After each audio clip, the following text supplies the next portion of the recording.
नमस्कार साथियों, स्वागत है आप सभी का। तो आज की क्लास आप लोगों के लिए काफ़ी महत्वपूर्ण होने वाली है, क्योंकि आज की क्लास में हिंदी साहित्य के कुछ महत्वपूर्ण प्रश्न लिए गए हैं जो आपसे परीक्षा में पूछे जा सकते हैं।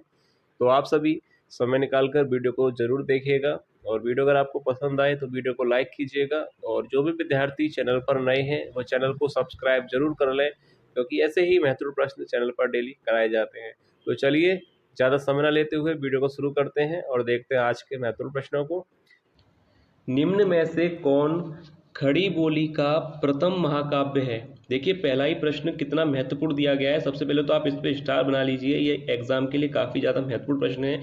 निम्न में से कौन खड़ी बोली का प्रथम महाकाव्य है? देखिए, ऑप्शन दे रखे हैं। पहला ऑप्शन दिया है वैदेही वनवास, या ऑप्शन ब प्रिय प्रवास, या ऑप्शन स साकेत, या ऑप्शन द कामायनी। तो देखिए, अगर ये प्रश्न आप लोगों से एग्जाम में पूछा जाता है तो याद रखिएगा इस प्रश्न का राइट आंसर हो जाएगा ऑप्शन ब, यानी प्रिय प्रवास इस प्रश्न का राइट आंसर हो जाएगा। याद रखिएगा, अच्छा प्रश्न है, एग्जाम में आप लोगों से जो है पूछा भी जा सकता है।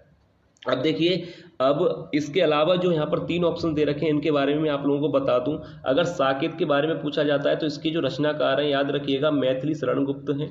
अगर कामायनी के बारे में पूछा जाता है तो याद रखिएगा जयशंकर प्रसाद हैं। और वैदेही वनवास के बारे में अगर आप लोगों से पूछा जाता है तो याद रखिएगा अयोध्या सिंह उपाध्याय अरियोध जो है इसके रचनाकार है वैदेही वनवास के। अगर ये प्रश्न आप लोगों से एग्जाम में पूछा जाए तो याद रखिएगा।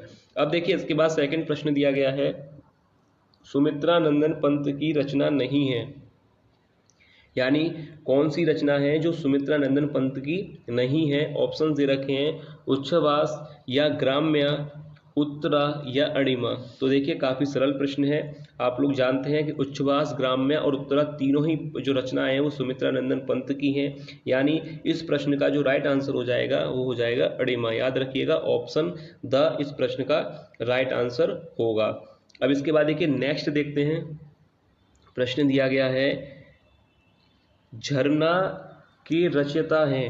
ऑप्शंस दे रखे हैं जगन्नाथ दास रत्नाकर, मैथिली शरण गुप्त, जयशंकर प्रसाद, या महादेवी वर्मा। देखिए, कितना सरल प्रश्न है कि झरना के रचनाकार कौन है, यानी ऑप्शन स इस प्रश्न का राइट आंसर हो जाएगा जयशंकर प्रसाद। अब देखिए, इसी से संबंधित प्रश्न पूछा गया है कि झरना की रचना हुई यानी प्रगतिवादी युग में हुई, द्विवेदी युग में, छायावाद युग में, या छायावादोत्तर युग में। तो देखिए, संबंधित प्रश्न है, यानी ये भी जब झरना की रचनाकार जयशंकर प्रसाद हैं तो झरना की रचना किस युग में हुई होगी, यानी ऑप्शन स छायावाद युग में। याद रखिएगा, अच्छा प्रश्न है। और झरना के रचनाकार जयशंकर प्रसाद हैं और झरना की रचना हुई थी छायावाद युग में।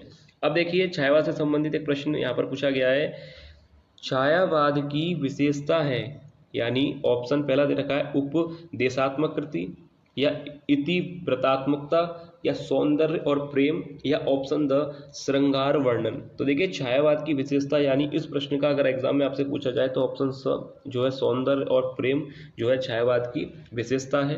अगर ये प्रश्न आता है तो याद रखिएगा। अब देखिए, इसके बाद यहाँ पर प्रश्न दिया गया है रसिक प्रिया रचना है। रसिक प्रिया रचना है, यानी ऑप्शन देखिए पहला दे रखा है मतीराम की, केशव दास की, या नरपति नाहल की, या सुमित्रा नंदन पंत की। तो देखिए, रसिक प्रिया जो रचना है अगर ये आपसे पूछा जाए तो ऑप्शन ब इस प्रश्न का राइट आंसर हो जाएगा, यानी केशव दास की। देखिए, याद रखिएगा, रसिक प्रिया रचना के बारे में आपसे पूछा जाए तो यहाँ पर केशव दास की रचना है। याद रखिएगा, रसिक प्रिया के रचनाकार हैं केशव दास।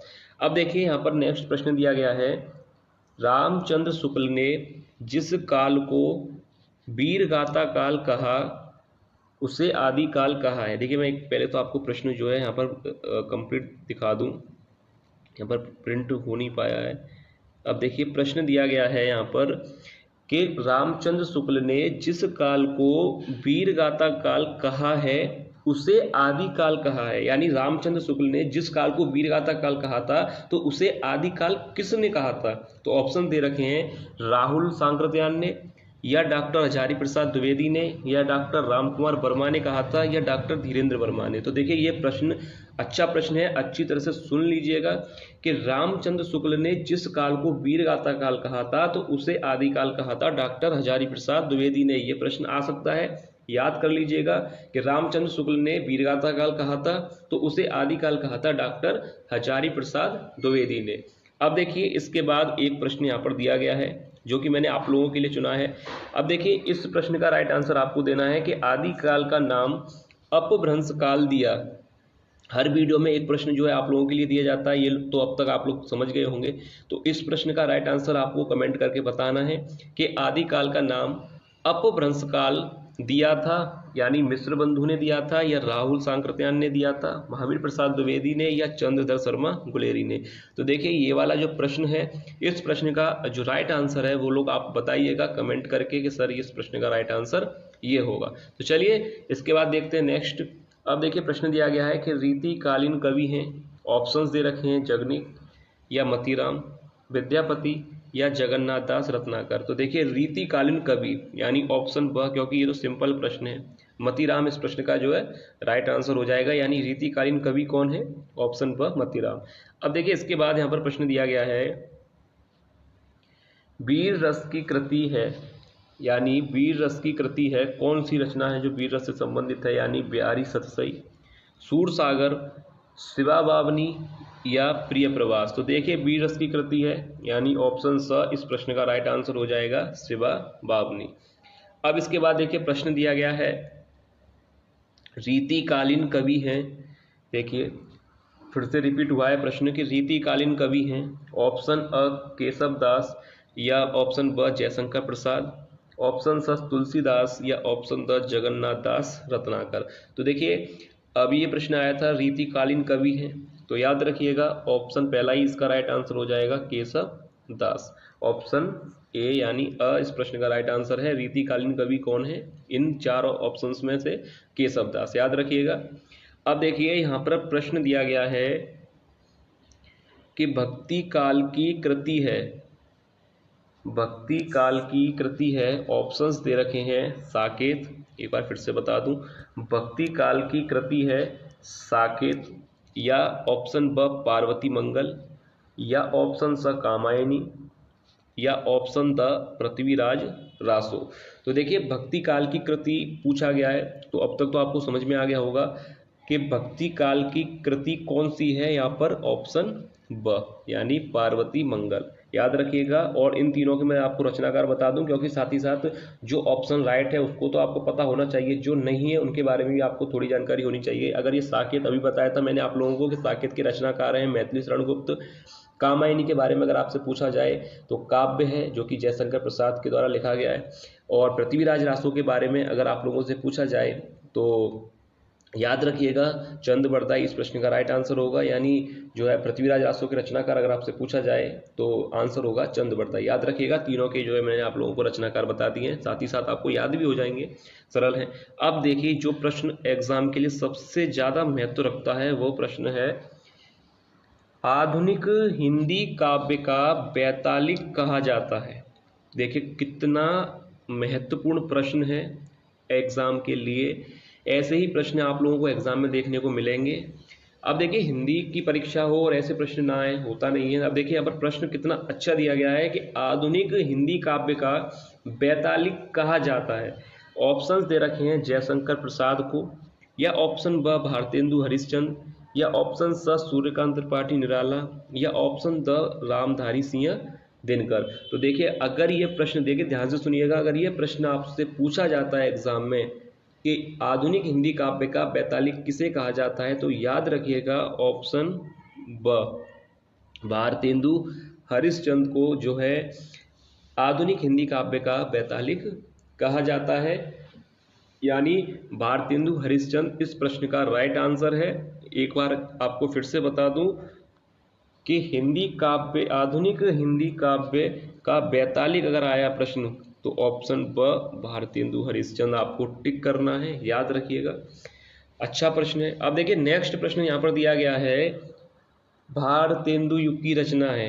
कितना अच्छा प्रश्न है। भारतेंदु युग की रचना है, ऑप्शंस दे रखे हैं प्रेम माधुरी, या कामायनी, या निरूपमा, या युगवाणी। तो देखिए एक बार मैं फिर से आपको बता दूं, देखिए जिससे सरल रहेगा। भारतेंदु युग की रचना है, प्रेम माधुरी है, या कामायनी है, निरूपमा है, या युगवाणी है। भारतेंदु युग की रचना है। अब तक तो आपको चारों में से चारों के रचनाकार पता होंगे मुझे लगता है। तो आपको जब रचनाकार पता है तो आपको इस प्रश्न का आंसर भी पता है, यानी भारतेंदु युग की रचना है। प्रेम माधुरी के रचनाकार कौन है? भारतेंदु हरिश्चंद्र। अगर भारतेंदु हरिश्चंद्र इस के रचनाकार हैं तो भारतेंदु युग की रचना का आंसर क्या हो जाएगा? यानी पहला ही प्रश्न का इसका राइट आंसर हो जाएगा ऑप्शन अ, प्रेम माधुरी, क्योंकि प्रेम माधुरी के रचनाकार कौन है? भारतेंदु हरिश्चंद्र। तो इस प्रश्न का यहीं पर राइट आंसर हो गया। अब जो तीन यहाँ पर आपको दिखाई दे रहे हैं इसके भी तो कोई ना कोई रचनाकार हैं। तो देखिए ऑप्शन ब जो कामायनी है इसके रचनाकार कौन है? जयशंकर प्रसाद। ठीक है, जयशंकर प्रसाद है तो वो किस युग से संबंधित हो गए? छायावाद युग से। तो भारतेंदु युग, यहाँ तो ऑप्शन गलत। अब निरुपमा और युगबाड़ी ये भी आपसे पूछे जा सकते हैं। निरुपमा के रचनाकार कौन है? ये भी आपको आ रहा होगा दिमाग में। देखिए निरुपमा के रचनाकार हैं सूर्यकांत त्रिपाठी निराला, याद रखिएगा, वो भी छायावाद से संबंधित है। अगर युगबाड़ी के बारे में आपसे पूछा जाए रचनाकार कौन है तो सुमित्रा नंदन पंत, याद रखिएगा। मैंने चारों के बारे में आप लोगों को बता दिया है। प्रेम माधुरी के भारतेंदु हरिश्चंद्र है, तो भारतेंदु युग की रचना का आंसर यही होगा, ऑप्शन ए। तो सिंपल है। इसके बाद जो तीन यहाँ पर ऑप्शन दे रखे हैं, कामयानी जयशंकर प्रसाद, निरुपमा कौन है? सूर्यकांत त्रिपाठी निराला, युगबाड़ी सुमित्रा नंदन पंत, याद रखिएगा। तीनों ही यहाँ पर मैंने आपको बता दिए। अब देखिए यहाँ पर जो नेक्स्ट यहाँ पर प्रश्न दिया गया है, जगन्नाथ दास रत्नाकर की कृति है। ऑप्शंस दे रखे हैं प्रेम मलिका, उद्धव शतक, रस कलश या अनामिका। तो देखिए जगन्नाथ दास रत्नाकर की कृति है। अब ये जो चार ऑप्शन आपको दे रखे हैं इसके भी आपको रचनाकार अगर पता हो तो देखिए ये भी कुछ भी नहीं है आप लोगों के लिए प्रश्न कि जगन्नाथ दास रत्नाकर की कृति है। अब आप ये जो चार ऑप्शन है आपको इनके रचनाकार पता होने चाहिए, चारों के ही रचनाकार आपको पता होने चाहिए। तो देखिए जगन्नाथ दास रत्नाकर की कृति है तो राइट आंसर हो जाएगा उद्धव शतक, यानी ऑप्शन ब इस प्रश्न का राइट आंसर हो जाएगा, क्योंकि उद्धव शतक जो है वो जगन्नाथ दास रत्नाकर की जो है रचना है। तो याद रखिएगा उद्धव शतक किसकी रचना है? जगन्नाथ दास रत्नाकर की। अब यहाँ पर जो तीन ऑप्शन दे रखे हैं तो इनके भी रचनाकार आप सुन लीजिए। देखिए प्रेम मलिका, यानी इस प्रश्न जो प्रेम मलिका इसके रचनाकार हैं भारतेंदु हरिश्चंद्र, याद रखिएगा। अब अगर आप बात करें रस कलश की तो रस कलश के जो रचनाकार हैं वह कौन है? अयोध्या सिंह उपाध्याय, अरियोद, याद रखिएगा। अगर अनामिका के बारे में आपसे पूछा जाता है तो सूर्यकांत त्रिपाठी निराला, याद रखिएगा। तीनों के मैंने रचनाकार आप लोगों को बता दिए। तो ये था आज की वीडियो का लास्ट प्रश्न, यानी आज की वीडियो का जो अंतिम प्रश्न था। और उम्मीद है आप लोगों को वीडियो पसंद आई होगी। अगर आप लोगों को वीडियो पसंद आई है तो लाइक जरूर कीजिएगा और चैनल को सब्सक्राइब जरूर कर लीजिएगा, क्योंकि ऐसे ही महत्वपूर्ण एमसीक्यू के माध्यम से इस चैनल पर आप लोगों को तैयारी कराई जाती है।